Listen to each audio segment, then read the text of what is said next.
बंदो ज्ञानानंद करी नेमि चंद गुण कंद। माधव वंदित विमल पद पुण्य पयो निधि नंद। ई विधि मंगल करन ते सब विधि मंगल हो। होत उदंगल दूरी सब समझो भानु त्यो। होत उदंगल दूरी सब समझो भानु त्यो।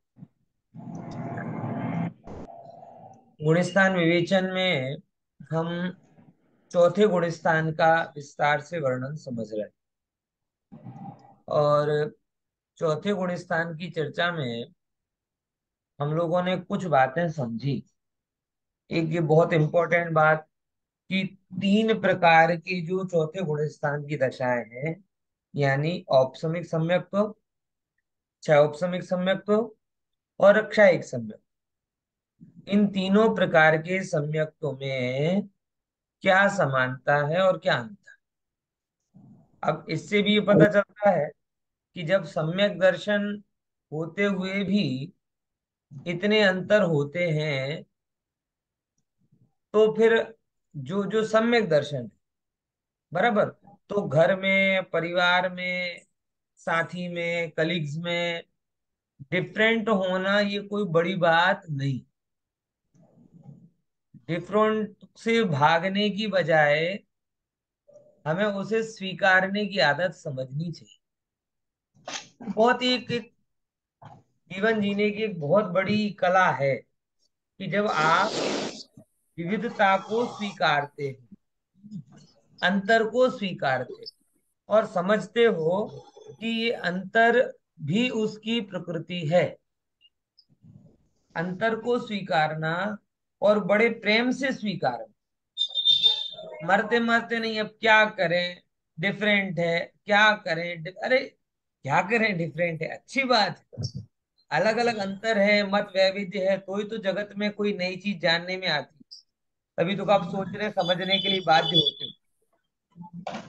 अगर सब कुछ एक जैसा हो जाता तो कोई सोचने समझने का स्कोप ही नहीं रहता। आप समझ रहे हैं ना क्या कहना चाह रहा हूँ। आप एक ही एक तरीके की बातें सुनना चालू कर दो, एक ही एक तरीके के लोगों के बीच में रहना चालू कर दो, आपका विकास अटक जाएगा। चरित्र का विकास, बुद्धि का विकास, जीवन का सारा विकास अटक जाएगा। मिलते जुलते हो, बोलते हो, विचारते हो, विविधताओं से कई बार जिस तरीके का हम सीखते हैं उतना समानताओं से नहीं सीख पाते। इसलिए हर हाई हाई आईक्यू वाला व्यक्ति या हर एक बुद्धिजीवी इस बात को कहता है कि जीवन में कभी अलग प्रकार के विचारों को भी सम्मान के साथ अपना को स्थान देना चाहिए। ठीक है ना। एक इससे सीखा हमने सम्यक दर्शन के तीन भेदों से कि तीनों भेदों में भी सम्यक दृष्टि होने पर भी काल की अपेक्षा, प्रकृति की अपेक्षा अंतर होता है। ठीक है, समझ में आया। हाँ, चलो, ये तो थोड़ा सिद्धांत के साथ में कहना समन्वय की चर्चा। बराबर। देखो, एडजस्ट हर एक व्यक्ति को करना ही पड़ता है जीवन में। हम ये चाहते हैं कि आप उसे मजबूरी नहीं समझे, आप उसे जीवन का सत्य समझे। ठीक है ना। तो जो बार बार हमारे आपके सबके अंदर में एक ब्लेमिंग होती है कि भाई इसके कारण ये हुआ, उसके कारण वो हुआ, वो वाली भावना निकल जाएगी। बराबर। इसीलिए सब व्यक्ति कहीं ना कहीं, किसी ना किसी रूप में विविधता के साथ में है। सब एक दूसरे के साथ एडजस्ट कर रहे हैं। जैसे हम अन्य के साथ एडजस्ट कर रहे हैं, ऐसे वो अन्य भी हमारे साथ एडजस्ट कर रहे हैं। इसीलिए हमें उनके प्रति हे भाव और अपने के प्रति बड़ा महान भाव रखना, ये अपने प्रति अपनी क्या कहते हैं, अतिरेक है।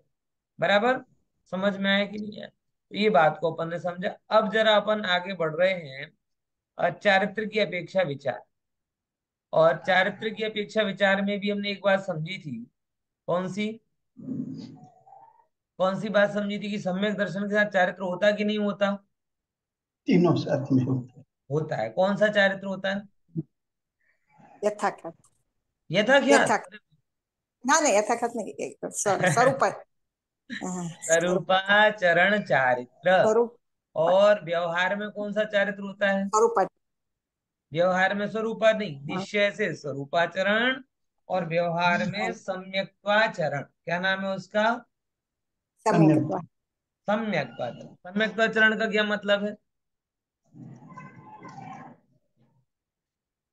यथा योग्य जो भी होता है।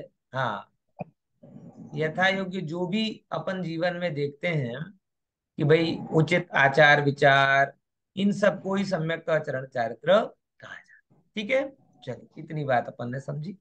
थोड़ा अपन इसको और आगे विषय को बढ़ते हैं और पढ़ते हैं। आज ऑल इंडिया रेडियो को बोले पढ़ने के लिए। वैशाली बेन हस्या, એટલે એમને ખાતરી કરી દીધી કે ભાઈ મારો નામ પાડી દીધું છે। ગમે ને એ નામ તમને? હા। સારું સારું સારું। એમને એટલા માટે હું રેડિયોનો કહું છું કે એમની જે બોલવાની સ્ટાઇલ છે ને, એકદમ જેમ કે ન્યૂઝ પેલા જે અમીર સિયાની જેવા આમ કરતા હતા ને, એ પ્રમાણે એ રજૂ કરે છે। એટલા માટે એમને એ નામ હું કહું છું। આ બહુ પોઝિટિવ છે, કોમ્પ્લિમેન્ટ છે થોડુંક। હા, હા, સારું, ચાલો। હા, વાંચો। સર ક્યાંથી વાંચ્યું? દ્રવ્યાની યોગની અપેક્ષા। દ્રવ્યાનુયોગની અપેક્ષાએ પણ ચતુર્થ કર્ણયોગ ગુણસ્થાનમાં એના આગલા પેરેગ્રાફથી છે, હા, એના આગલા એની પહેલા પેરેગ્રાફથી છે. કર્ણાનુયોગથી ઉપર ઉપર થી। હા, હા, આ ઉપરથી કર્ણાનુયોગ નીચે વાળો કે ઉપર વાળો ના, લેવાનો? એની ઉપરનો છે. ઉપર કર્ણાનુયોગ વાળો બાકી છે। ઓકે ઓકે, સારું। અહીંયાથી હા કર્ણાની અપેક્ષા है। કર્ણાનુયોગ હા, હા હા, બહુ સારું, ચલો આ લઈ લો। અહીંયાથી લેવાનું છે। હવે હા, હાજી હવે કર્ણાયોગની જ અન્ય અપેક્ષાઓથી થોડો વિચાર કરીએ। ચારિત્ર્ય મોહનીય કર્મની અનંતાનુબંધી કશાય ચોકડી આ ચોથા ગુણસ્થાનમાં નિયમથી નથી। આ હમ, કશાય ચોકડીના અભાવથી ચારિત્ર ગુણમાં આંશિક નિર્મળતા અથવા અલ્પ વિતરાગતા અહીં ચોથા ગુણસ્થાનમાં વ્યક્ત થાય છે। તેથી ચારિત્રનું બીજ અંશ અહીં પ્રગટ થઈ ગયું છે। સૂક્ષ્મ વિષયોના કથન કરવા વાળા કર્ણાનુયોગ શાસ્ત્રની દ્રષ્ટિથી સતર્ક સિદ્ધ થવાથી અહીં ચારિત્ર પ્રમાણિત જ છે તથા તેના બાધક કારણનો પણ અભાવ છે। जो इतना समझते हैं, पहले દ્રવ્યાનુયોગની इतना समझते हैं। कर्णानी योग की अन्य अपेक्षा, ये एक्चुअल में इतनी मेहनत क्यों की जा रही है, इसको थोड़ा विचार है। मेहनत इसलिए की जा रही है क्योंकि एक, मैंने कल भी कहा था कि एक बहुत प्रसिद्ध मान्यता है जो ये कहती है कि चौथे गुण स्थान में चारित्र है नहीं। क्योंकि उनकी दृष्टि में चारित्र मतलब बाहरी क्रिया ही होती है। और जब तक अगर आप प्रतिज्ञा पूर्वक बाहरी क्रिया नहीं लेते हो तो कहते हैं कि आपको चारित्र नहीं है। तो यहाँ जो चौथे गुण स्थान वाला जो जीव है, उसके लिए एक्चुअल में बाहर में ऐसी कोई प्रतिज्ञा नहीं दिखती। इसका मतलब ये नहीं है कि उसका जीवन एकदम चरित्र या संयम से रहित होता है। यथा योग्य वो पालन करता है, लेकिन प्रतिज्ञा पूर्वक उसका कुछ नहीं। बराबर। तो उनके लिए कह रहे हैं कि नहीं भैया, एक तो पहले स्वरूपाचरण सम्यक्ताचरण की बात करी, अब दूसरी अपेक्षा लेते हैं कर्णानियोग की। कर्णानियोग की कौन सी अपेक्षा ली? कि अनंतानुबंधी कसाय चौकड़ी आ चौथा गुण स्थान में नियम से नहीं है। और अगर चौकड़ी कसाय की नहीं है तो वीतरागता यहां पर होगी ही होगी। मुझे इतना सा बताओ, अच्छा, जगत में अंधकार का नाश किससे होगा? सूर्य प्रकाश से एकमात्र एक ही कारण है, प्रकाश। अब अगर आपके दिए का प्रकाश हो, बल्ब का प्रकाश हो, ट्यूबलाइट का प्रकाश हो, सीएफएल का है, कुछ भी होगा, लेकिन अगर जगत में थोड़ा सा भी अंधकार गया है कभी भी कहीं भी किसी की जगह पर भी, तो उसके अभाव का एकमात्र कारण कौन होता है? प्रकाश पुंज। या अपन ऐसे कह सकते हैं, प्रकाश के होने पर ही अंधकार जाता है। तो कषाय चौकड़ी का अभाव अगर हुआ तो जैसे अंधकार का बाधक प्रकाश है, प्रकाश का बाधक अंधकार है, तो वैसे ही कसाय चौकड़ी चरित्र का बाधक है। तो जैसे ही वो जाएगी तो कुछ ना कुछ अंश तो प्रकट होगा ही होगा ना। वो चारित्र मोहिनी को रवाना करने का कारण भी तो अंदर में कोई चारित्र का परिणाम होगा ना। क्योंकि विवाह को रवाना स्वभाव से ही किया जा सकता है ना, लाग बाग से तो किया नहीं जा सकता। कि चरित्र मोहिनी के पैर पड़ो और वो छोड़ के चला जाए, बोले यार स्वरूपाचरण तो आया नहीं, चरित्र तो आया नहीं, लेकिन प्लीज मेरे मम्मी पापा आ रहे तो चला जा, है मेरी इज्जत रखने के लिए चला जा, है मेरे लाभ के लिए चला जा, भगवान के लिए चला जा। ऐसी 17 प्रकार की बातें करने से क्या वो कहीं जाता है? नहीं जाता ना। तो वो बात को अपने को थोड़ा समझते हुए चलना है। कि एक बार विचार करो कि अगर ये चरित्र है, चरित्र मोहिनी कर्म है, तो अगर वो गया तो चरित्र प्रकट होगा कि नहीं? और उसे क्या कहोगे? चरित्र नहीं कहोगे तो क्या कहोगे? अचारित्र कहोगे? मिथ्या चारित्र कहोगे? क्या कहोगे? है व्यवहार चारित्र कहोगे? तो व्यवहार तो निश्चय के साथ होता है, निश्चय के बिना तो व्यवहार चारित्र होता नहीं। इसीलिए करणान योग की अपेक्षा से भी ये सिद्ध हो जाता है कि चौथे गुण स्थान में चारित्र प्रकट होता है। बराबर। आगे पढ़ो अब द्रव्यान योग की अपेक्षा। દ્રવ્યાનુયોગની અપેક્ષાએ પણ ચતુર્થ ગુણસ્થાનમાં સ્વરૂપાચરણ ચારિત્ર છે જ.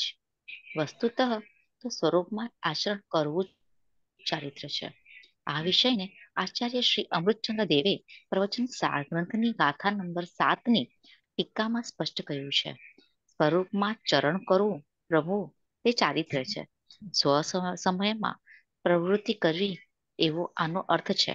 આચાર્ય શ્રી જયસેન દેવે પણ કહ્યું છે, શુદ્ધ ચૈતન્ય સ્વરૂપમાં આચરણ પ્રવૃત્તિ લીનતા ચારિત્ર છે. આચાર્ય કુંદકુન દેવે આની સમિત્વાચરણ ચારિત્ર નામ આપ્યું છે. ચોથા ગુણ સ્થાનમાં જો આંશિક વિતરાગતા પ્રગટ થઈ ગઈ છે તો ચારિત્ર તો છે જ. જો और पर ले लो नीचे सम्यक दर्शन नो સમ્યક દર્શનનો भावी। સમ્યક દર્શનનો અવિનાભાવી કે સહચારી હોવાથી સ્વરૂપાચરણ ચારિત્રને જ સમ્યક્ત્વાચરણ ચારિત્ર નામ આપવામાં આવ્યું છે. अब यहाँ पे समझ, द्रव्यान योग में इसका नाम स्वरूपाचरण चारित्र है। और प्रवचन सार की 7वें नंबर की टीका में ये क्लियर ही बोला है कि वास्तव में चारित्र क्या है?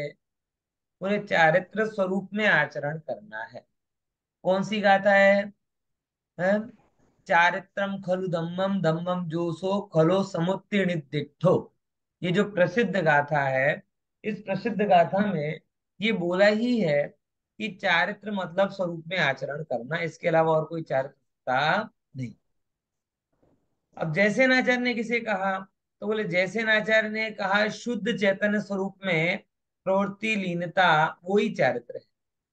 यानी अब आत्म स्वरूप में लीनता को अमृतचंद्राचार्य भी चारित्र कह रहे, जैसे नाचार्य भी चारित्र कह रहे, और कुंद कुंद आचार्य देव इसे सम्यक्त्वाचरण नाम कह रहे।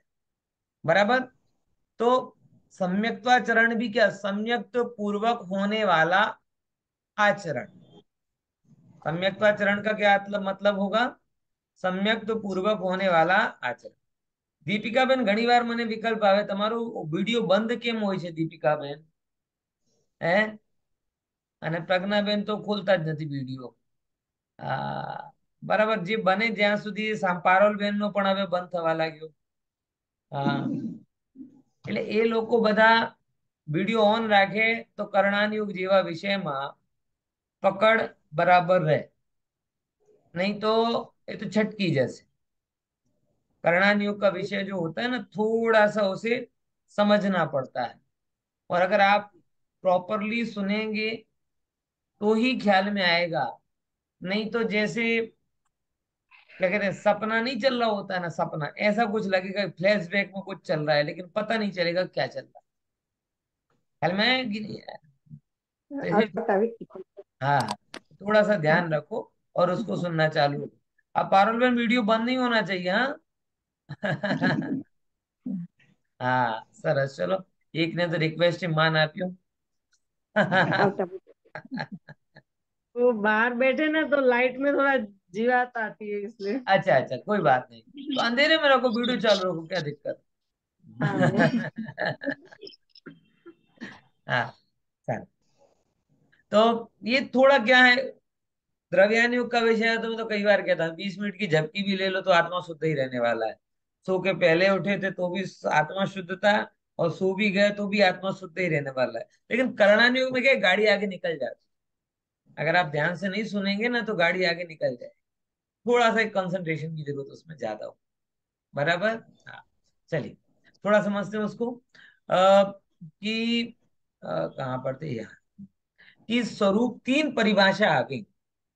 अमृतचंद्र आचार्य देव की, जयसेन आचार्य देव की, और कुंद कुंद आचार्य देव। स्वरूप में आचरण करना, स्वरूप में लीन रहना, इसको ही स्वरूपाचरण कहते हैं, और इसको ही सम्यक्ताचरण भी कहते हैं। अब यहाँ एक बात समझने लायक है कि सामान्य भाषा में हम लोगों ने फिजिकल एक्टिविटी को सम्यक्ताचरण नाम दे दिया, और अंतर की जो लीनता है उसे स्वरूपाचरण नाम दिया। ठीक है, ये हमारा कैसा स्टेटमेंट है, जनरल। लेकिन खरेखर देखा जाए तो सम्यक्त के साथ होने वाला जो आचरण है वो सम्यक्ता आचरण। तो सम्यक दर्शन होते ही सबसे पहले क्या आचरण होता है बताओ।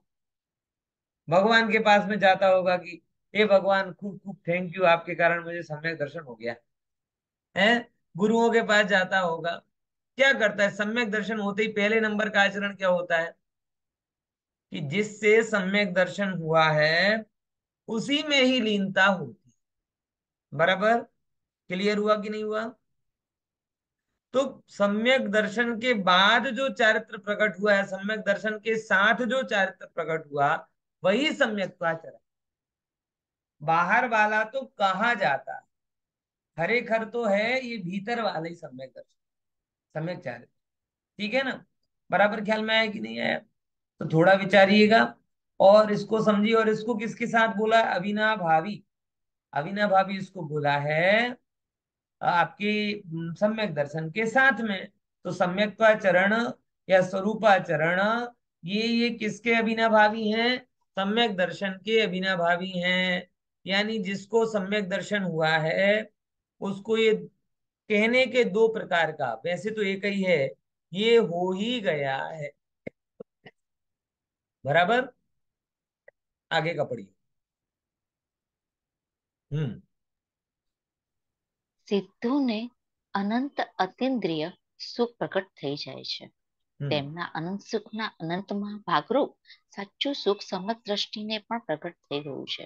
हम्म। કારણ કે તેણે અનંત સંસારને આત્મ સ્વભાવના યથાર્થ સિદ્ધાંતથી સીમિત કરી દીધું છે.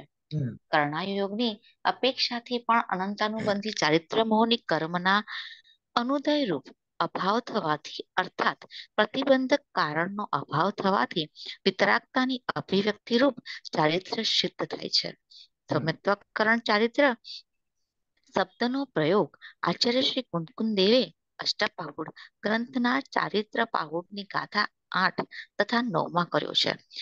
સ્વરૂપાચરણ ચારિત્ર્ય શબ્દનો પ્રયોગ ધવલા પુસ્તક 1 પાના નંબર 165 અને પંડિત સદા સુખદાસજી કૃત રત્નકરંડ શ્રાવક 4 અનેક જગ્યાએ આવ્યો છે. ગુરુ ગોપાલદાસજી બરૈયાએ જૈન સિદ્ધાંત પ્રવેશિકાના પ્રશ્ન નંબર 222 ના ઉત્તરમાં સ્વરૂપાચરણ ચારિત્ર આપેલ છે તથા પ્રશ્ન 223 ના ઉત્તરમાં તેની પરિભાષા बतावी છે. बहुत सर। अब देखो इसमें आगे की बताई बात, कि सिद्धों को जो अतिंद्रिय सुख प्रकट हो गया उसमें अनंत सुख का अनंत भाग रूप साचू सुख। कैसा सुख हो, कि सिद्धों को जो अनंत प्रकट हुआ उसका अनंतमा भाग वो भी उन्हें प्रकट हो गया। किसके आधार से, ऐसे समझो कि प्रकाश है ना, प्रकाश का ही दृष्टांत अपन लेते हैं कि अगर वो एक, जैसे चार्जर में होती है ना एलईडी लाइट छोटी सी लाल कलर वाली, इलेक्ट्रिक मीटर में होती है, वो छोटी सी भी लाइट है, तो वो लाइट के प्रकाश की जाति प्रकाश की ही है। सूर्य में अपन कह सकते हैं ना कि एलईडी लाइट के अनंत गुना प्रकाश किसमें है, सूर्य में है। कह सकते कि नहीं कह सकते? बराबर। यानी प्रकाश प्रकाश की एक जाति। अब ये बात अलग है कि सूर्य और इन दोनों के बीच में अंतर है, लेकिन जाति का अंतर नहीं। वो अमावस का अंधकार नहीं, वो प्रकाश का ही अंश है। ऐसे ही चौथे गुण स्थान में जो सम्यक दर्शन हुआ और उसमें जो सुख प्रकट हुआ, वो सिद्धों का अनंतमा भाग है,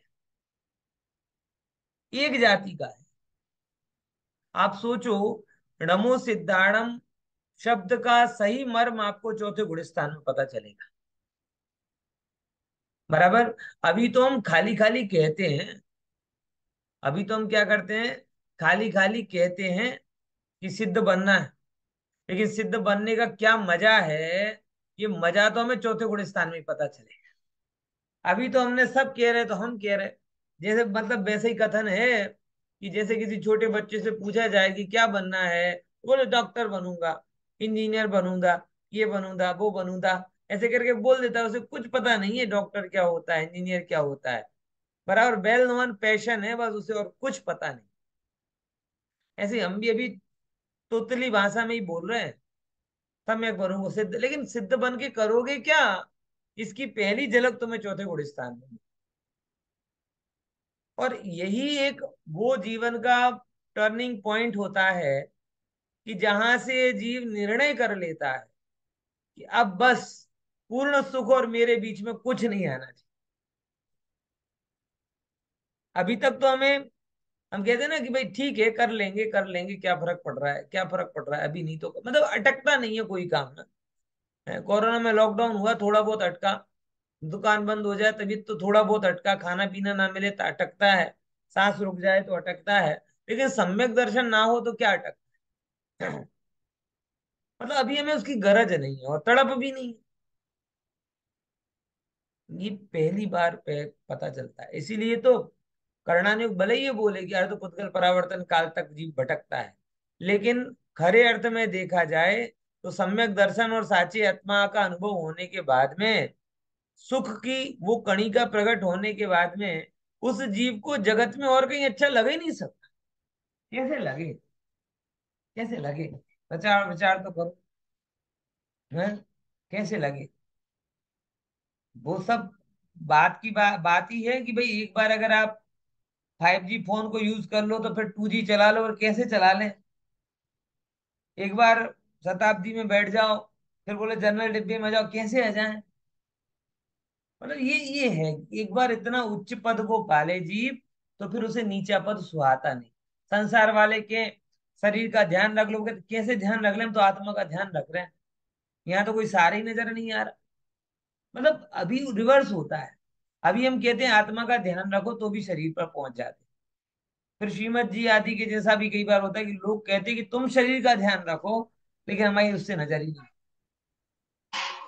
बराबर। ख्याल में आया कि नहीं आया? तो ये थोड़ा सा एक एक समझते हुए इस बात को चलना है। तो अतीन्द्रिय सुख प्रकट होता है, वो अनंतमा भाग है। अब कर्णान योग अनंतानुबंधी चरित्र मोहिनी कर्म के अनुदय से जो वितरागता के व्यक्ति होती है उसे चारित्र कहा गया है। उस चारित्र को अब ये कहाँ कहाँ ग्रंथ मिलते हो, शब्द मिलते हो बताते हैं। सम्यक्त्वा चरण चारित्र शब्द का प्रयोग अष्टपाहुड़ में चरित्र पाहुड़ की गाथा 8 के अंदर किया गया है, 9 में किया गया है। स्वरूपाचरण शब्द का प्रयोग धवला की पुस्तक 165 में कहा गया है। सदाशिवदास जी ने रत्नगण सावकाचार में और बरैया जी ने सिद्धांत प्रवेशिका में किया। ये सब उत्तर देने की, रेफरेंस देने की जरूरत क्यों पड़ी? क्यों पड़ी बताओ? हम्म। પ્રૂફ પણ છે ને કે તેનું છે. हाँ, कि ये विवादास्पद विषय। देखो अपनी आपस की बात होती है तो हम कहने से समझ जाते हैं, लेकिन ये पक्ष और विपक्ष की बात है, तो कानून सबूत मांगता है। बराबर। तो ये सबूत दे रहे हैं, एविडेंस दे रहे हैं इसके, कि देखो हम अकेले मन में बैठे बैठे हमने शब्द बना दिए चारित्र, ऐसा नहीं। शास्त्रों में इनका उल्लेख मिलता है। लेकिन पहले नंबर, पहले समस्या है चारित्र के निर्णय की। जिन लोगों की, पूरा पुनः पुनः बोल, जिन लोगों की दृष्टि में चरित्र मात्र फिजिकल एक्टिविटी है, वो लोग चौथे गुण स्थान में चरित्र मानने के लिए तैयार नहीं हो सकते। लेकिन जिनकी दृष्टि में चरित्र आत्मानुभूति है, आत्मलीनता है, उन्हें चौथे गुण स्थान में चरित्र मानना ही होगा। बराबर। और जो फिजिकल एक्टिविटी को चरित्र मानते हैं, उनसे तो मेरा काउंटर प्रश्न है कि वो सिद्धों को क्या माने, क्योंकि सिद्ध तो कोई फिजिकल एक्टिविटी करते नहीं। तो अगर मात्र फिजिकल एक्टिविटी का नाम चारित्र है, तो सिद्ध भगवान अचारित्री सिद्ध हो जाएंगे। ये तो सिद्धों में बढ़ने की बजाय माइनस हो रहा है। सारे गुणों का विकास होना चाहिए था ना, यहाँ तो गुणों का पतन हो रहा है। इसीलिए ऐसी परिभाषा दिगंबर रामनाय में तो स्वीकार नहीं की जा सकती। ठीक है, क्लियर। आगे बढ़ते हैं। चलो, काल अपेक्षा विचार पढ़िए।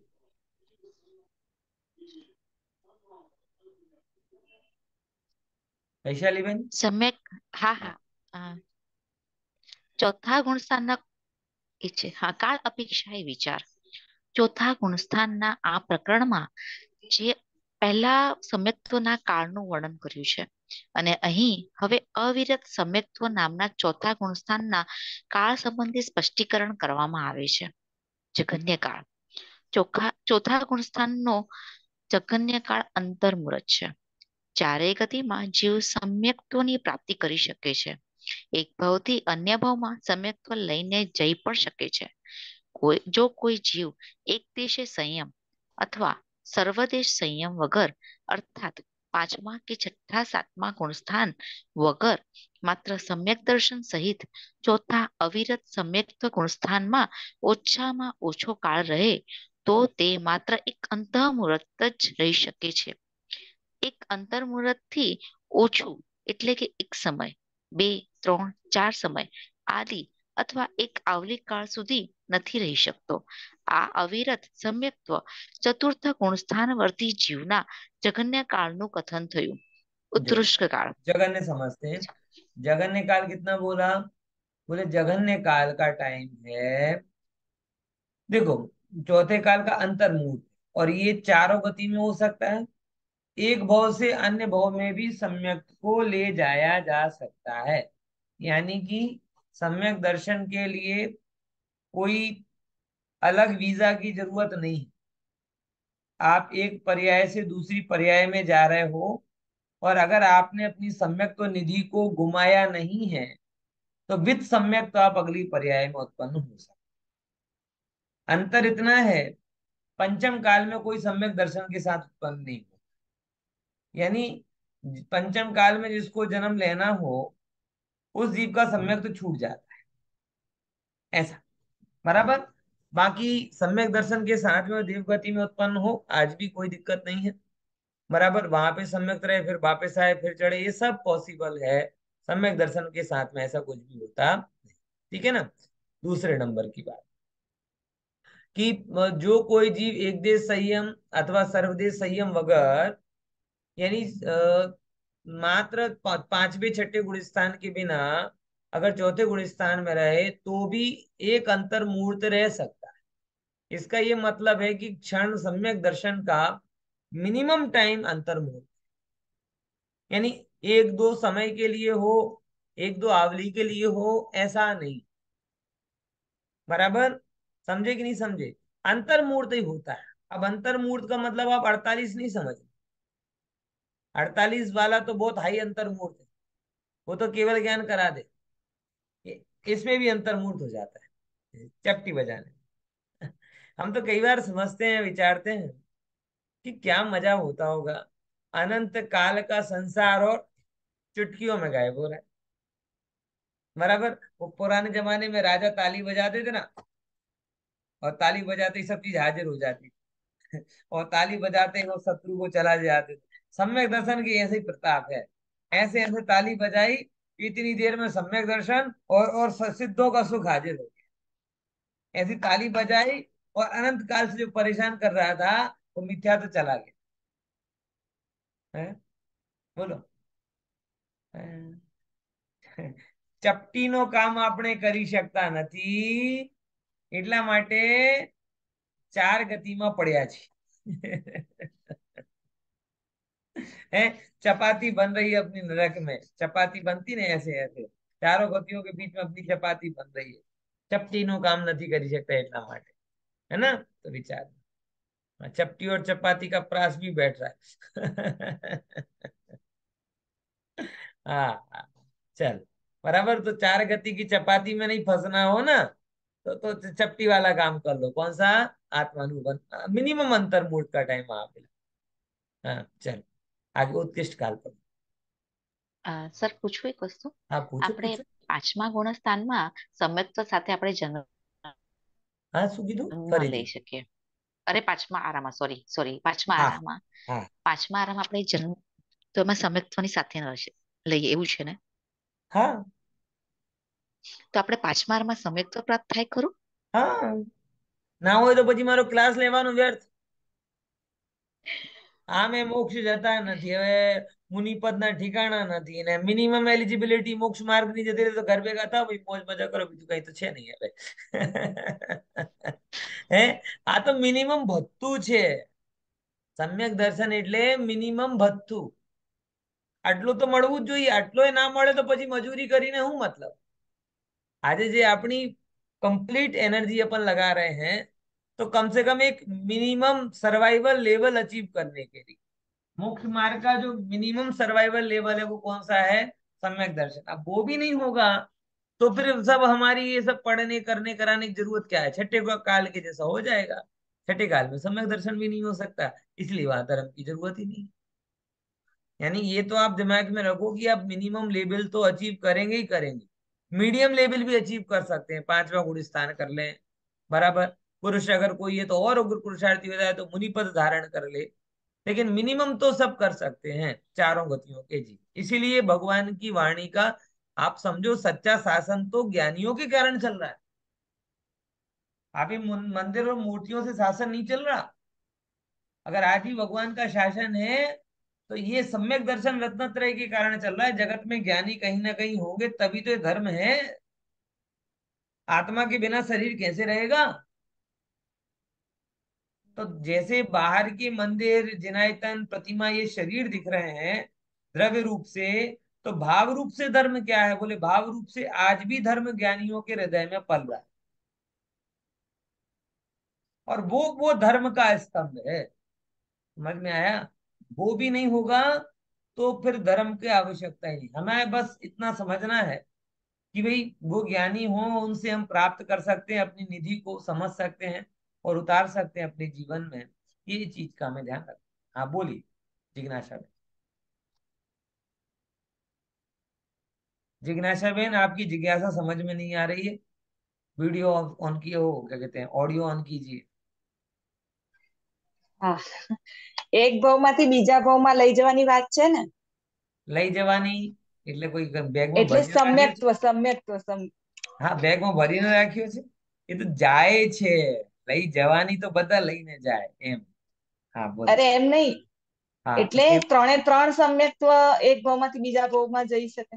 સમજો, છાયક તો જાય જ નિયમથી, કેમ કે હા તો છૂટતો જ હા નથી। औपसमिक હમ અંતર્મૂર્તનો છે તો ક્યારે જશે? ભાવ ક્યારે બદલાય? હવે એ જ અનુભવનો કાલ હોય ને એ જ મરણનો કાલ હોય તો औपसमिकમાં પ્રશ્ન આવે। પણ અહીં તો મેનની વાત क्षयोपसमिकની છે, તો क्षयोपसमिक વાળો પણ જઈ શકે, બરાબર। હમ ચાલો વાંચીએ। જગન્ય કાલ, હવે ઉત્કૃષ્ટ કાલ। ઉત્કૃષ્ટ કાળ સાધિક 33 સાગર છે। અનુત્તરવાસી દેવોમાં એક સમય ઓછો 33 સાગર સુધી અવિરત સમ્યક્ત્વ અર્થાત ચોથું ગુણ સ્થાન રહે છે। અનુત્તરવાસી દેવ સ્વર્ગથી ચ્યુત થઈને પૂર્વ કોટી વર્ષની આયુવાળા મનુષ્યોમાં ઉત્પન્ન થાય છે. ત્યાં તે અંતર્મુહૂર્ત પ્રમાણ આયુ બાકી રહેવા સુધી અવિરત સમય દ્રષ્ટિ થઈને રહે તો એક સમય ઓછો 33 સાગર અને અંતર્મુહૂર્ત ઓછો કોટી પૂર્વ કાળ સુધી ચોથા ગુણસ્થાનનો ઉત્કૃષ્ટ કાળ હોય છે. આ અપેક્ષાએ हाँ इतना पढ़ लो। અવિરત સમ્યક્ત્વનો ઉત્કૃષ્ટ કાળ સાધિક 33 સાગર હોય છે. अब देखो समझते, साधिक 33 सागर, साधिक मतलब थोड़ुक अधिक, कुछ अधिक। अब अनुत्तरवासी देव यानी सरवार सिद्धि आदि एक समय ओछो 33 सागर सुधी अविरत सम्यक अर्थात चौथो गुणी स्थान रहे छे। बराबर। अब एक समय कम क्यों बोला? क्योंकि 33 सागर की तो आयु है, सरवार सिद्धि वगैरह इन सबको बोला ना, तो एक समय कम बालाजी स्वर्ग से च्युत होकर पूर्व कोटि वर्षनी आयु वाला मनुष्य में उत्पन्न था। बराबर समझे? वहां से आया नीचे, फिर पूर्व कोटि वाली में रहे और त्यांतर मूर्त प्रमाण आयु बाकी रहवा सुधी, और वहां पे कितना कितना कितना टाइम, कितना कितना टाइम, एक अंतर्मूर्त आयु रहे तब तक चौथे गुण स्थान में रहे। एक समय ओछो 33 सागर અને અંતર્મૂર્ત ઓછો કોટી પૂર્વ કાળ સુધી ચોથો ગુણ સ્થાનનો उत्कृष्ट काल છે। इतना उसका सलंग चौथा गुण स्थान का काल बन सकता है। कैसे? कि यहाँ पे गया बराबर 33 सागर तक, वहां पे रहा कुछ समय छोटा कम करके, और फिर उसके बाद में क्या कहते हैं मनुष्य पर्याय में आया। मनुष्य में भी कब तक रहा कि एक कोटि पूर्व की आयु है तो एक अंतर्मुठ बाकी थी, तब तक उसने सम्यक दर्शन को पाया, तो इतना उसका काल बन सकता। और देखो, हाँ, तो ये एक कोटि पूर्व है ना, उसे साधिक में गिनना, और बाकी 33 सागर हो गए। अब देखो आगे पढ़ते इसको, वैशाली बेन। સાતમી हाँ સાતમી નરકમાં નારકીઓની અપેક્ષાએ 6 અંતર્મુહૂર્ત ઓછા 33 સાગરકાળ અવિરત સમ્યક્ત્વ ચોથા ગુણસ્થાનનું છે. ધવલામાં આનું સ્પષ્ટીકરણ આ પ્રકારે છે. મોહકર્મની 28 પ્રકૃતિઓની સત્તા રાખવા વાળો એક તિર્યંચ અથવા મનુષ્ય મિથ્યા દ્રષ્ટિ જીવ સાતમી પૃથ્વીમાં ઉત્પન્ન થયો. તે 6 પર્યાપ્તિઓથી પર્યાપ્ત થઈ, 1 વિશ્રામ લેતો થકો, 2 વિશુદ્ધ થઈ, 3 વેદક સમ્યક્ત્વને પ્રાપ્ત થયો. અંતર્મુહૂર્ત કાળ પ્રમાણ આયુ કર્મની સ્થિતિના અવશેષ રહેવા પર ફરી મિથ્યાત્વને પ્રાપ્ત થયો. 4 તે આગામી ભવની આયુને બાંધી. 5 અંતર્મુહૂર્ત કાળ વિશ્રામ લઈ. 6 નીકળ્યો. આ પ્રકારે 6 અંતર્મુહૂર્ત ઓછા 33 સાગરકાળ સુધી નરક ગતિમાં અવિરત સમ્યક્ત્વ ગુણસ્થાન રહે છે. મનુષ્ય તથા તિર્યંચ ગતિની અપેક્ષા અવિરત સમ્યક્ત ગુણસ્થાનનો કાળ અનુક્રમથી સાધિક 3 પલ્ય તથા 3 પલ્ય છે. बराबर। अब देखो ये जो अपना काल है, सातवें, पहले देव गति की अपेक्षा बताया है ना। अब 6 अंतर्मूर्त कम काल किसका बताया?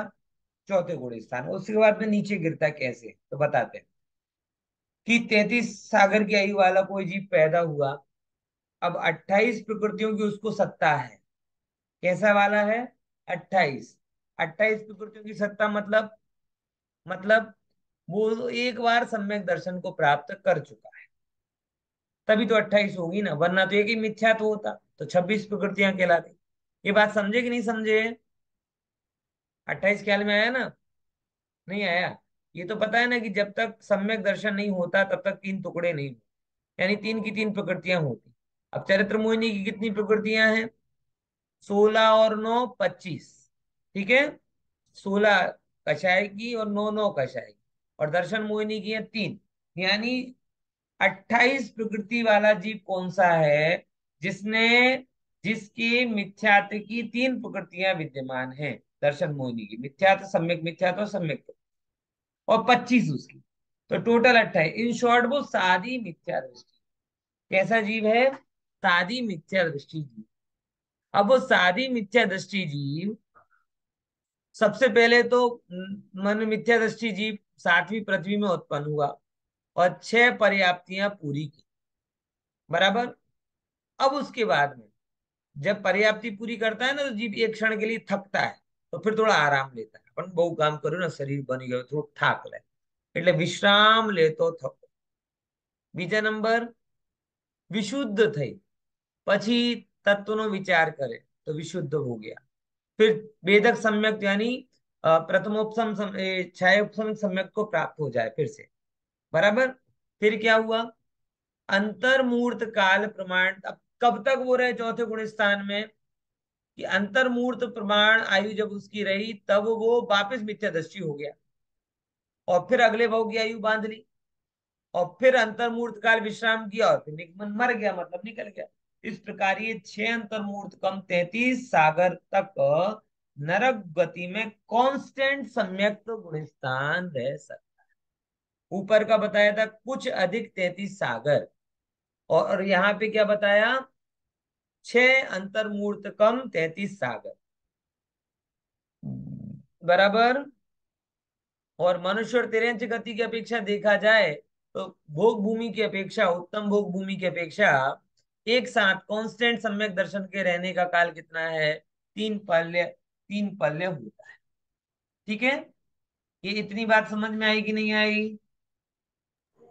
એટલે આ નરક ગતિમાં આવું કોન્સેપ્ટ સાયકલ ચાલ્યા જ રાખે। સાયકલ નહીં, એ તો મેક્સિમમ બતાવે છે અચ્છા, कि આટલો સુધી રહી શકે છે નરક ગતિમાં सम्यक દર્શનની સાથે। यानी कि एक क्षयोपसमिक सम्यक दर्शन कितना रह सकता है, बोले 6 अंतर्मूर्त कम 33 साल। अब गजब है, जन्म भी मिथ्यात्व के साथ करे और मरे भी मिथ्यात्व में, और उसके बावजूद तो भी मैक्सिमम काल किसके साथ बिता है, सम्यक दर्शन के साथ। मतलब સાતમી નરકમાં સમ્યક્ત્વ થાય? કેમ ના થાય, ત્યાં સ્વભાવ નબળો છે। જ્યાં જ્યાં સ્વભાવ છે, સંગનીપણું છે, ત્યાં ત્યાં સમ્યક દર્શન છે। એ સાતમું નરક હોય, કોઈ પણ જીવ હોય, જો સક્ષમ સ્વભાવ વાળો છે, पर्याप्तक છે, એને सम्यक दर्शन થઈ છે, बराबर ना। चलो, आगे आगे 3 पल्ले का समझ में आया। मनुष्य और तिर्यंच का भोग भूमि जो होती है ना, भोग भूमि, उसमें कितनी आयु होती है, बोले सेम पूरी आयु के साथ में सम्यक दृष्टि रहे, तो ऐसा वहां पे बताया गया। आगे अब मध्यम काल।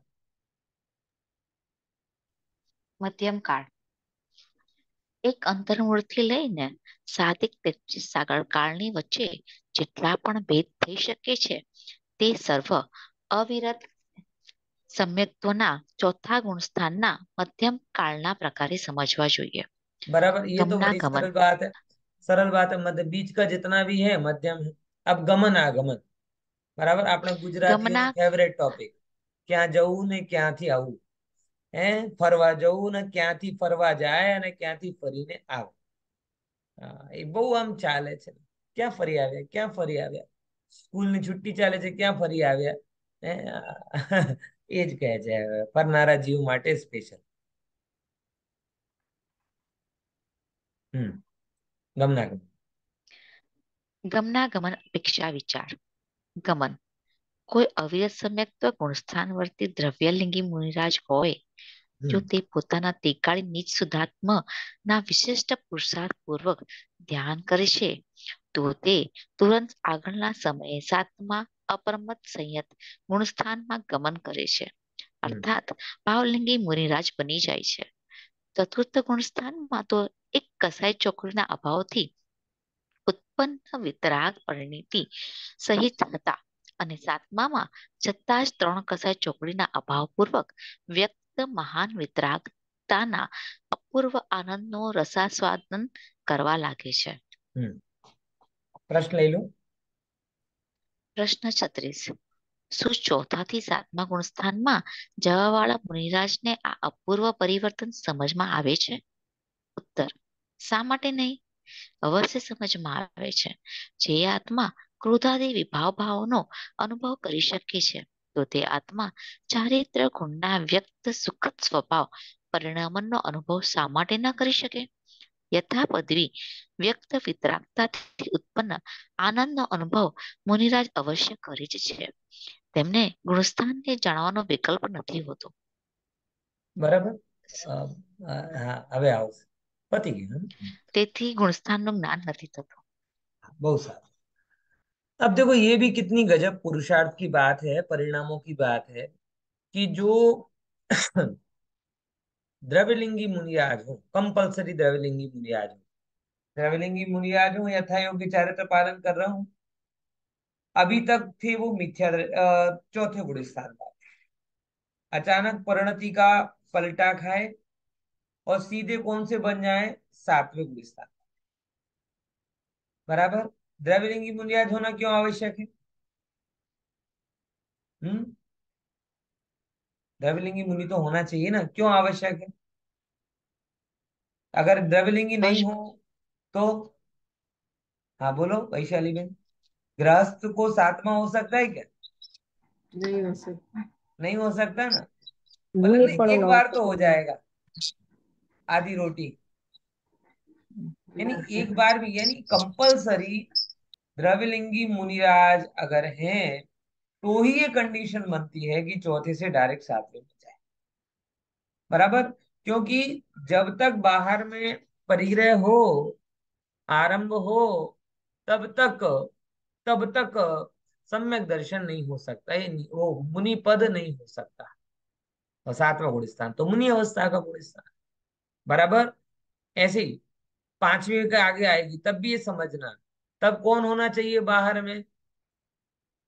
जैसे चौथे गुण स्थान से सातवें में गया तो कैसा होना चाहिए बाहर में? द्रव्यलिंगी मुनि. ऐसे ही चौथे से डायरेक्ट पांचवी में जाए तो कौन होना चाहिए? द्रव्यलिंगी श्रावक पर श्रावक. लंगी अपनी प्रतिमा का श्रावक पालन करता हो, व्रत अभी आदि अपने धारण किए हो, ऐसा कुछ हो तो ही ये होता है कि आगे वो श्रावक बन पाएगा. बराबर ख्याल में आया कि नहीं आया? तो कुछ नहीं तो इस बहाने भी अगर अपन चाहें तो एक उत्कृष्ट आचार पालन कर सकते हैं कि भाई कल के दिन लायकात व्यक्त हो तो कम से कम चौथे में अटके ना रह जाए. किसके कारण? कि साहब आपके ये वाला सर्टिफिकेट छूट गया, वो वाला सर्टिफिकेट लगा दो इसलिए वीजा नहीं मिला. तो इतनी तैयारी अपनी होनी चाहिए. मतलब क्या ना कि जैसे कि मेरा एक मित्र थे कि यूके और यूएस वगैरह का वीजा लेना तो एक की बजाय दो डॉक्यूमेंट लगाता है, एक और सपोर्टिंग डॉक्यूमेंट, कि इससे ना हो तो इससे हो जाए. और कल के दिन ये ना आ जाए कि भैया होने तो हो तो सकता था लेकिन ये डॉक्यूमेंट नहीं था इसलिए नहीं. बराबर. तो ये जो छठा पांचवें गुण स्थान की अगर अपन बात करें, चलो मुनि अवस्था वाला तो थोड़ा मुश्किल है, लेकिन पांचवें गुण स्थान के योग्य आचार अगर अपन बना के रखें तो एक उसके पीछे सकारात्मक भाव ये भी है कि कल के दिन जो आत्मानुभव प्रकट हुआ तो हमारी तैयारी तो कम से कम पांचवें की तो है ही. ऐसा ना हो कि अंदर में विशुद्धता तो बढ़ने का स्कोप मिले लेकिन उसके पैर असंयम ने पकड़ के रखे है. इसलिए ज्ञानी ऐसी तैयारी करता है. बराबर. क्लियर हुआ. अब फिर एक बड़ा अच्छा प्रश्न किया कि भैया इतना धरकम વધારો થયો આનંદમાં तो એમને खबर पड़े कि ना पड़े? है. हाँ भाई क्यों ना पड़े, क्यों ना पड़े. अच्छा, उनको ही पड़ती है खबर और किसी को नहीं पड़ती. आपको जब विवाह परिणामों की खबर पड़ती है तो स्वभाव की भी पड़ेगी. जैसे अगर आपने चाय पी और चाय पीते पीते अगर शक्कर नहीं आने का टेस्ट आ रहा है तो डबल शक्कर का टेस्ट भी तो आएगा ना. समझ में आया? कि आपने एक सिप पिया और एक सिप करने में चाय का टेस्ट ही नहीं आया, शक्कर का टेस्ट नहीं आया. आपने अतिरेक में आके 2 चम्मच डाल दी, 3 चम्मच डाल दी, अब क्या हो गया? अब ज्यादा का टेस्ट आएगा. तो जब विभाव परिणति का स्वाद आ रहा है तो स्वभाव परिणति का स्वाद. अच्छा कैसा आएगा? मेलोडी खाओ खुद जान जाओ. समझ में आया? ये वे प्रश्न है, बस ये हो तो यही उत्तर है कि भाई ये स्वभाव का क्या आनंद होता है. तो इसका एक ही उत्तर है. कौन सा? बस रोटी खाओ खुद जान जाओ. मुनिराज को तो पता चलता है, 100% पता चलता है. उनको जो पता चलता है वो हमें पता नहीं चलता. वो इशारा करते हैं, बताते हैं, सिखाते हैं, समझाते हैं, ऐसा आनंद आया, ऐसा आनंद आया। लेकिन वो वचनातीत है, शब्दातीत है, ट्रांसफरेबल नहीं है, क्योंकि उसके जैसी कोई वस्तु होनी तो चाहिए जिससे हम ट्रांसफर कर सकें। आप क्या उपमा दोगे कि स्वभाव का आनंद क्षीर सागर के समुद्र के जैसा मीठा होता है? अब आपको क्या पता चला? हमने बोला क्षीर सागर का समुद्र का मीठा जल। अब आपको मिठास तो मैक्सिमम शेरडी के रस की मिठास ख्याल में होगी, बोले मीठा जल मतलब शेरडी के रस जैसा। अब आपको पता है कि क्षीर सागर में कैसा होता है, लेकिन आप एक कल्पना करते हो मीठा बराबर, तो मीठा मतलब कैसा मीठा? ऐसा मीठा होता हो। समझ में आया? तो जो चीज को देखे जाने ना हो उसके बारे में विचार बहुत भारी काम। इसीलिए स्वानुभव का आनंद प्रबल आते हुए भी मुनिराज या कोई भी वेदन पूरा पूरा कर सकते हैं, लेकिन कह नहीं सकते, कहने में वो सक्षम नहीं। ठीक है ना? हाँ चलो आगे का पढ़ो। एक सेकंड ऊपर चढ़ा दें इसको। हाँ हाँ पढ़िए, फिर प्रश्न भी ले लेना साथ। चतुर्थ गुणस्थानवर्ती द्रव्यलिंगी मुनिराज अथवा चतुर्थ गुणस्थानवर्ती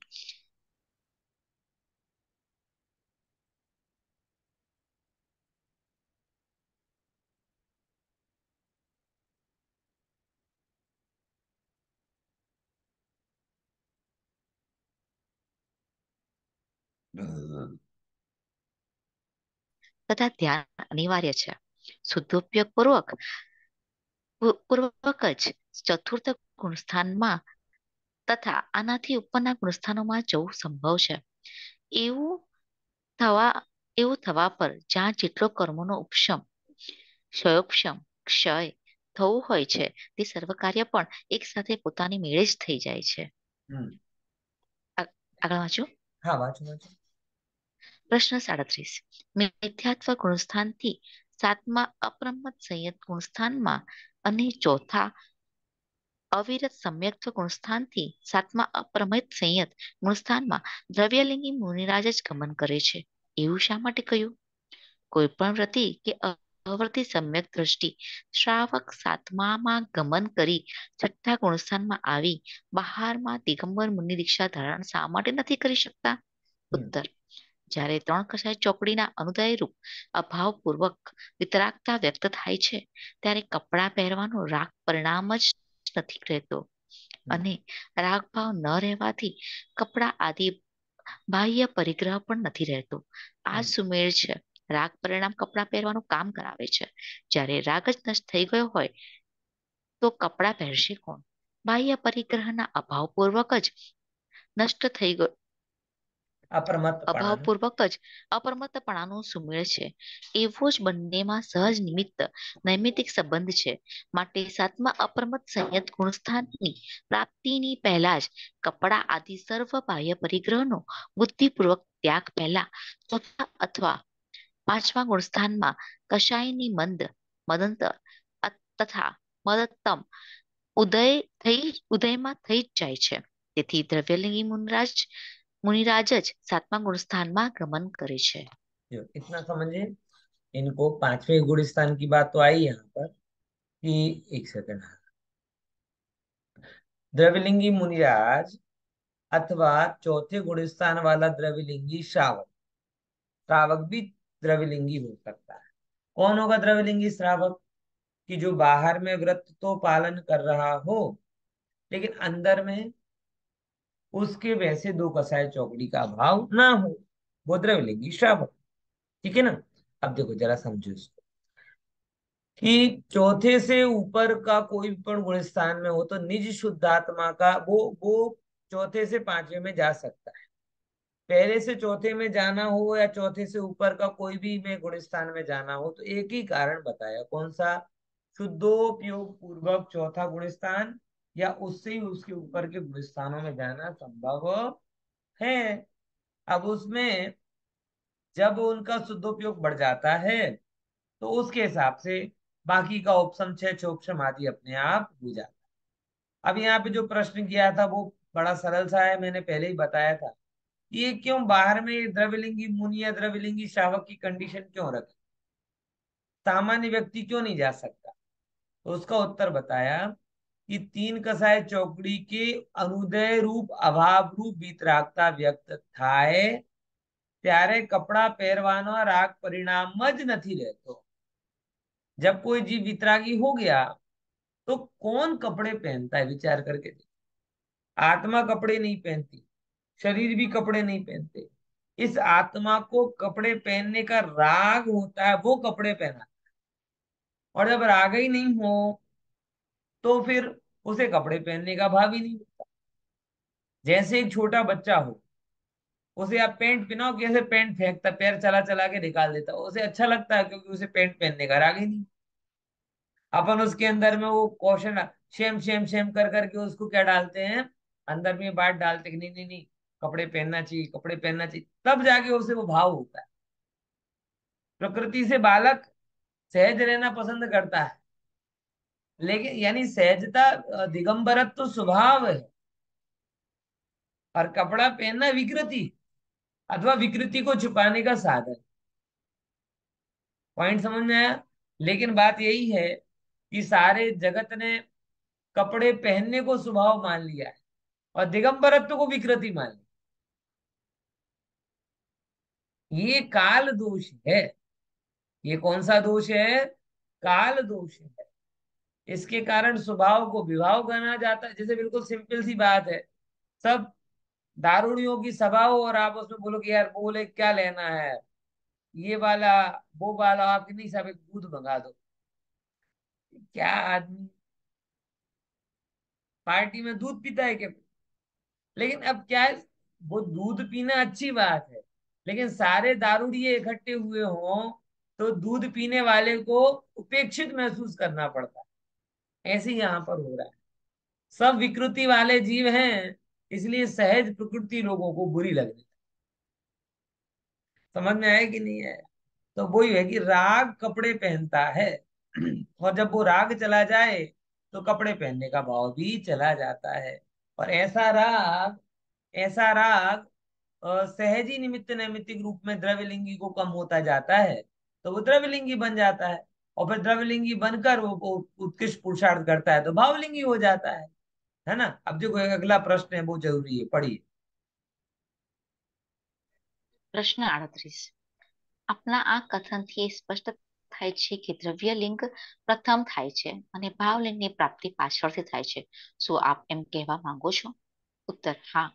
દ્રવ્યલિંગની પૂર્વક જ ભાવલિંગ હોય છે, हाँ, એવું જ વસ્તુનું સ્વરૂપ છે. આગળ નો લઈ લો। પ્રશ્ન 39 સામાન્ય વ્યક્તિઓ માટે તો દ્રવ્યલિંગ પૂર્વક ભાવલિંગ થવાનો નિયમ ઠીક છે, પરંતુ તીર્થંકર આદિ મહાપુરુષોને તો પહેલા ભાવલિંગ થઈ જતું હશે. ઉત્તર ના. એક હોય ત્રણ કાળમાં પરમાર્થનો પંથ. જૈન ધર્મમાં તો કોઈ વિશિષ્ટ વ્યક્તિને માટે પણ મોક્ષ માર્ગ કે મોક્ષ પ્રાપ્તિના ઉપાયમાં કાંઈ છૂટછાટ નથી. कंटिन्यू। સ્વરૂપ બહુ ભલે હા, हाँ, वस्तु કોઈ स्वरूप तो છૂટછાટ નથી. વસ્તુ સ્વરૂપ તો બધાની માટે સમાન જ હોય છે. જેમ કે વૈરાગ્ય ઉત્પન્ન થવાથી તીર્થંકર થવા વાળા યુવા મહાવીરે પણ વનમાં જઈ અલંકાર મુકુટ આદિ આભૂષણો અને વસ્ત્રોનો બુદ્ધિપૂર્વક ત્યાગ કર્યો. કેસ લોચ કરી દિગંબર મુનિ થયા. આ રીતે દ્રવ્યલિંગને ધારણ કરી મુનિ થઈ તે ધ્યાનમાં બેસી ગયા અને શુદ્ધોપયોગમાં પોતાના નિજ શુદ્ધાત્માનું ધ્યાન કરી લીધું. ત્યારે જ ત્રણ કષાય ચોકડીના અભાવપૂર્વક અપ્રમત સંયત ગુણસ્થાનને પ્રાપ્ત થયા હતા અને ભાવલિંગી મુનિરાજ બન્યા હતા. આ પ્રકારે તીર્થંકર થવા વાળા યુવક મહાવીરને પણ દ્રવ્યલિંગી પૂર્વક જ ભાવલિંગ થયું છે. આ રીતે દ્રવ્યલિંગ અને ભાવલિંગનો પરસ્પર સુમેળ બધા જીવો માટે અનાદિ છે અને આગળ પણ અંતકાળ સુધી રહેશે એમ સમજવું જોઈએ. जो ये भी बात बड़ी अच्छी है, आपको लगभग समझ में आ गई होगी कि द्रव्यलिंग पूर्वक ही भावलिंग, यानी पहले पात्रता होती है फिर प्राप्ति होती है। क्या बोला? पहले क्या होती है? पात्रता, फिर प्राप्ति। अब हम लोग कई बार ऐसा समझते हैं कि पहले भावलिंग हो जाए फिर द्रवलिंग धारण करेंगे। ये सम्यक दर्शन में भी लागू होगा, हाँ, कि सम्यक दर्शन की जो पात्रता है वो पहले होगी, और पात्रता होगी तब जाके प्राप्ति होगी। आप बोले नहीं, पहले सम्यक दर्शन हो जाए तब जाके सब विषय विषय छोड़ेंगे। अभी अगर पहले से छोड़ दिए तो आत्मा मिली नहीं, तो आत्मा का भी सुख गया और विषयों का भी सुख गया। इसलिए पहले कंफर्म अपने बनियों के एक पैर, मतलब बहुत कम होता है, वो दो जगह ही सवारी करता है। धन वैभव भी कब छोड़ेंगे और भोग भी कब छोड़ेंगे, पहले सम्यक दर्शन की गारंटी दो, तब छोड़ेंगे। भगवान कह रहे कि नहीं, पहले तू छोड़, पहले तू छोड़, फिर हो सकता है होगा, अगर नहीं छोड़ेगा तो नहीं। बात समझ में आई? बोले यार इसमें घाटे, बोले घाटे में तो तुम अभी हो, आगे जो कुछ भी होगा वो फायदे ही फायदा है। तो तीर्थंकर के लिए भी यही नियम लागू होता है। एक बार भी अगर सातवां गुण स्थान कपड़ों में हो जाए तो अनंत बार क्यों नहीं, फिर तो आगे की बात खत्म है। ये श्वेतांबर मत का उत्पत्ति का प्रसंग आ जाएगा। श्वेतांबर में भरत का यही तो होता है कि उन्हें केवल ज्ञान हो गया भावलिंग पूर्वक। फिर इंद्र आए, बोले अरे यार आप तो केवल ज्ञान ही हो चले, हमने तो आपका उत्सव ही नहीं मनाया, थोड़ी दीक्षा लो तब हम जाके आपकी सेलिब्रेशन करें। तो केवल ज्ञानी होने के बाद फिर दीक्षा कल्याणक हुआ, फिर केवल ज्ञान कल्याणक हुआ। ऐसी जो विपरीतता है जैन धर्म में आती नहीं है। तो हमेशा द्रवलिंग पूर्वक ही भावलिंग होता है। इतनी बात अपन ने समझी, विशेष चर्चा पर अगली क्लास में करें। जय श्री राम। जय जय जीवन। राम। जय जय।